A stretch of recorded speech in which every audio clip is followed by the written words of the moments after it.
आज गद्य शुरू कर रहे हैं। पहला पाठ है भारत वर्षोन्नति कैसे हो सकती है। तत्पुरुष समास है। भारतवर्ष की उन्नति कैसे हो सकती है। भारतेंदु हरिश्चंद्र हिंदी साहित्य के उन नायकों में माने जाते हैं। उन नायकों में तो खड़ी बोली के तो जो आधुनिक हिंदी है जिसमें खड़ी बोली अधिक है, अन्य बोलियां कम है। आधुनिक हिंदी में आपको पहले भी बता चुका हूँ साहित्य के इतिहास में कि आधुनिक हिंदी का तात्पर्य है जितनी भी हमारी भारतीय बोलियां थी, प्रमुख उपभाषाएं थी, उन उपभाषाओं का एक मिला जुला रूप जिससे भाषावाद के झगड़े को हटाया जा सके। हमारे विद्वानों ने आधुनिक हिंदी का रूप दिया और उसका जो, क्योंकि दिल्ली हमेशा से एक शासन सत्ता का केंद्र रही है, तो दिल्ली की भाषा मुख्य रूप से इस पर हावी हो गई और दिल्ली की भाषा की खड़ी बोली, तो खड़ी बोली के शब्दों की बहुलता है आधुनिक हिंदी में। भारतेंदु जी ने आधुनिक हिंदी और का प्रचलन किया था। इसके पहले ब्रज, राजस्थानी, अवधी आदि उपभाषाएं प्रचलित थी, तो इसीलिए भारतेंदु जी को हिंदी गद्य का जन्मदाता भी कहा जाता है। गद्य में सबसे पहले प्रयास इस प्रकार का भारतेंदु जी। यद्यपि इनकी भाषा में भी कई कई ब्रज भाषा के शब्दों का प्रयोग है, बाद के लेखकों ने उसमें परिष्करण किया, लेकिन प्रारंभ भारतेंदु जी ने। तो भारत वर्षोन्नति कैसे हो सकती है, ये भारतेंदु जी के भाषण का एक अंश है। बलिया में एक बहुत बड़ा मेला लगता है, उस मेले में तमाम प्रकार के कार्यक्रम होते हैं। उन्हीं में से एक कार्यक्रम में भारतेंदु जी गए हुए थे और वहाँ पर लोगों ने भारतेंदु जी से आग्रह किया कि आप इस विषय पर कुछ कहें कि भारतवर्ष की उन्नति किस प्रकार से। भारतेंदु जी ने अपने विचार व्यक्त किए कि किस प्रकार से हम भारतवर्ष को प्रगति के मार्ग पर ले जा सकते हैं। हमारे देश के प्रगति में कौन कौन सी बाधाएं हैं, हमारे देश के उन्नतिशील मार्ग में कौन कौन सी रुकावटें हैं, इसका भी उन्होंने संकेत किया।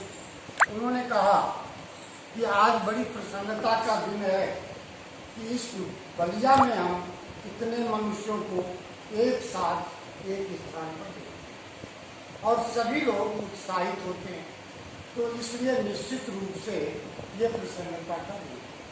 क्योंकि हमारा देश इस समय आलसियों का देश है।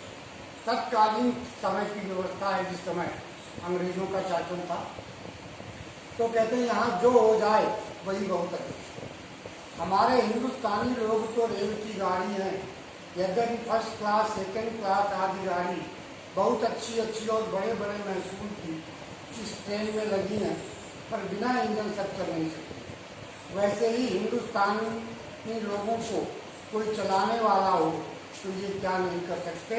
इतने इनसे इतना कह दीजिए का चुप साध रहा बलवाना, तो फिर देखिए हनुमान जी को अपना बल कैसे आता है। लेखक कहता है कि हमारे देश की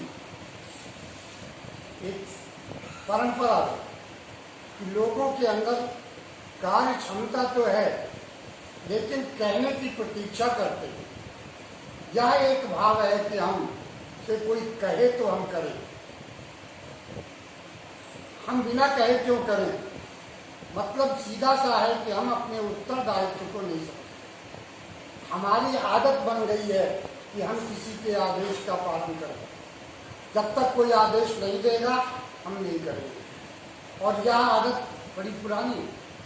तो लेखक कहता है कि हमारे देश में अगर हम इस जीवन को एक रेलगाड़ी मान लें, प्रगति को एक रेलगाड़ी मान लें, तो हमारे देश की प्रगति के मार्ग में जो रेलगाड़ी चल रही है, इसमें first class, second class, third class, हर प्रकार से इनका किराया भी बहुत अधिक है, लेकिन वो सारे डिब्बे खड़े हुए क्योंकि उसमें इंजन नहीं है, ड्राइवर नहीं, कोई चलाने वाला नहीं।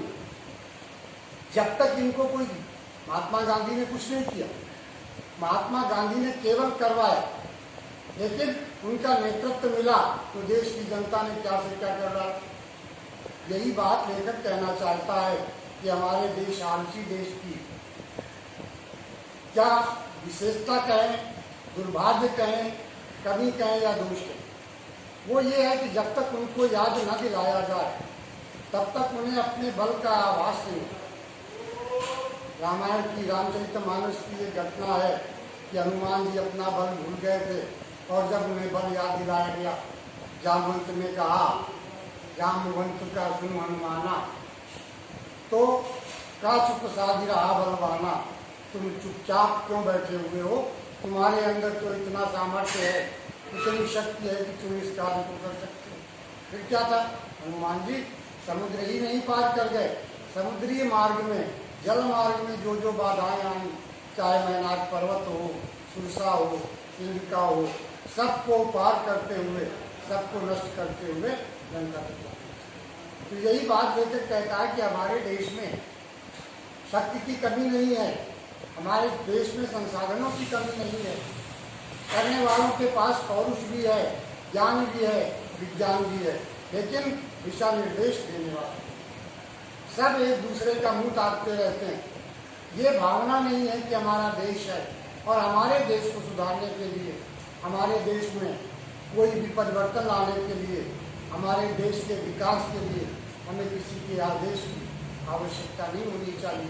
हमारे अंदर स्वतः प्रेरणा पैदा होनी चाहिए कि देश हमारा है और इसका हमें कल्याण करना।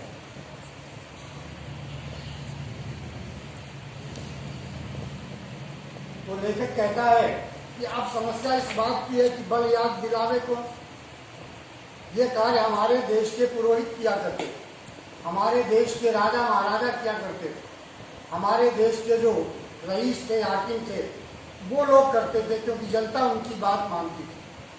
राजा महाराजे थे तो उनको अपने पूजा पाठ, भोजन और ऐश आराम हुए लोग, उनको सरकारी काम रहा और अगर कुछ रहा भी तो वो क्योंकि वैसे पदों पर अंग्रेज बैठा दिए थे, उनको क्या जरूरत थी कि वो हम भारतवासियों को गंदे और काले लोगों के बीच में जा करके हमें कुछ सिखाएं, अपना अनमोल समय क्यों बर्बाद करें। तो लेखक कहता चलो फिर हो चुका मिलना, हम खाली रहने दिया जाए, नहीं तो हमारा क्या हो, हमारे आनंद में, हमारी उन्नति के मार्ग में ये बाधक बनेंगे। अगर सारा समाज पढ़ लिख गया, सारा समाज उन्नति कर गया, तो फिर हमारे देश के राजा महाराजाओं को, आज के मंत्रियों नेताओं का, जो पहले राजा महाराजे थे, जमींदार थे, वही आज के मंत्री और अन्य नेतागण, तो इनका क्या हो, उनकी सत्ता तभी तक बरकरार है जबकि जनता जागरूक नहीं। अगर जनता जागरूक होगी तो निश्चित रूप से इनके अधिकारों में कटौती होगी।